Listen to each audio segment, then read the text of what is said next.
evolutionary ideas of the Renaissance and the Enlightenment developed as natural history became more sophisticated during the 17th and 18th centuries, and as the scientific revolution and the rise of mechanical philosophy encouraged viewing the natural world as a machine whose workings were subject to analysis. Despite this, the evolutionary ideas of the early 18th century were of a religious and spiritual nature. In the second half of the 18th century, more materialistic and explicit ideas about biological evolution began to emerge, making this an important era in the history of evolutionary thought. 17th and early 18th century. The word evolution appeared in English in the 17th century, referring to an orderly sequence of events, particularly one in which the outcome was somehow contained within it from the start.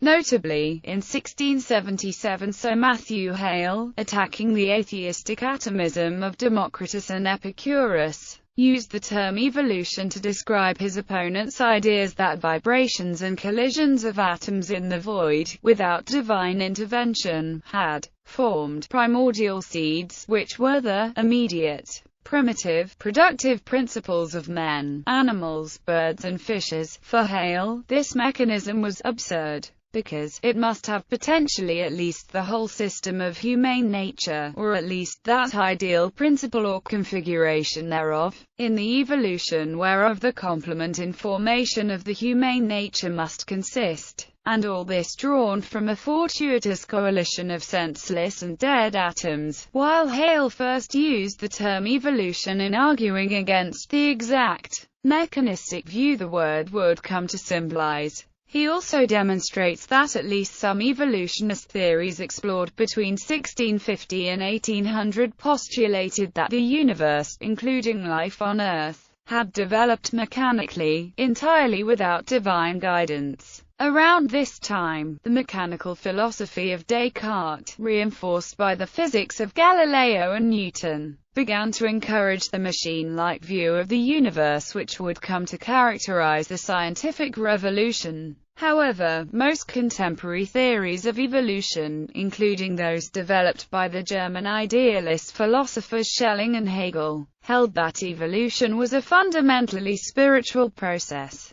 with the entire course of natural and human evolution being a self-disclosing revelation of the Absolute. Typical of these theorists, Gottfried Leibniz postulated in 1714 that monads, inside objects, caused motion by internal forces, and maintained that the germs of all things have always existed, and contain within themselves an internal principle of development which drives them on through a vast series of metamorphoses, to become the geological formations, life forms, psychologies, and civilizations of the present. Leibniz clearly felt that evolution proceeded on divine principles. In his De Rerum Originatione Radicali, he wrote, "A cumulative increase of the beauty and universal perfection of the works of God, a perpetual and unrestricted progress of the universe as a whole must be recognized, such that it advances to a higher state of cultivation." Others, such as J.G. von Herder, expressed similar ideas. Between 1603 and 1613 Sir Walter Raleigh was a prisoner in the Tower of London awaiting execution. In this period he wrote a history of the world in 5 volumes where he described his American experiences and adventures. In it he wondered whether all the new species discovered in the new continent could have found their place on Noah's Ark. A very serious question at the time. He postulates that only animals from the old continent found place on the Ark. Eventually, after the flood, some of these animals would migrate to the new continent and, under environmental pressure, change their appearances to create new species. 50 years later, Matthew Hale went even further, and said that only the prototypes of all animal species were welcomed on the Ark. These would eventually differentiate after their release. Many clergymen were happy with Raleigh and Hale ideas since they appeared to solve the problem of the Ark's tonnage. Mid-18th century.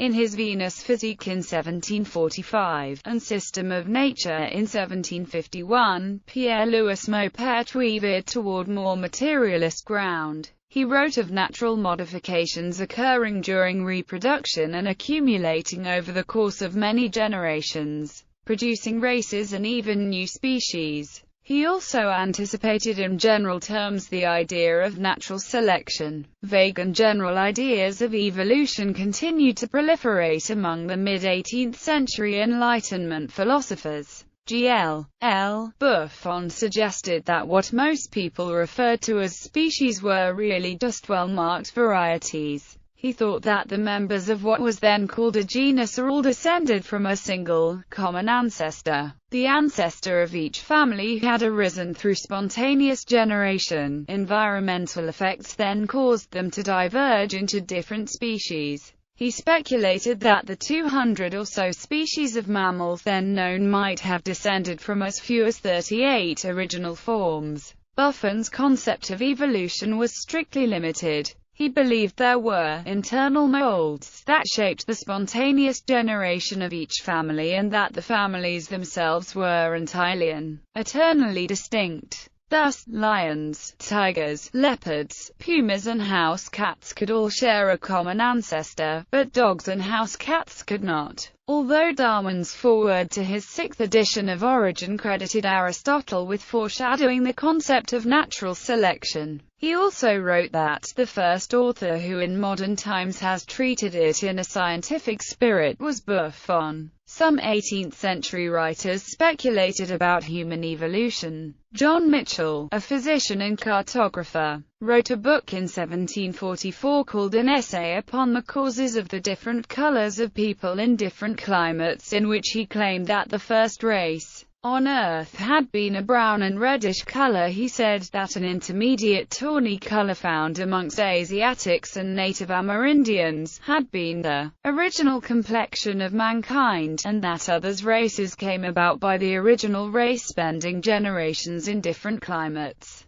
Between 1767 and 1792, James Burnet, Lord Monboddo, included in his writings not only the concept that man had descended from other primates, but also that, in response to their environment, creatures had found methods of transforming their characteristics over long time intervals. He also produced research on the evolution of linguistics, which was cited by Erasmus Darwin in his poem Temple of Nature. Jan Andrew Henderson states that Monboddo was the first to articulate the theory of natural selection. In 1792, philosopher Immanuel Kant presented, in his Critique of Judgment, what he referred to as a daring venture of reason, in which one organic being is derived from another organic being, although from one which is specifically different, e.g., certain water animals transform themselves gradually into marsh animals, and from these, after some generations,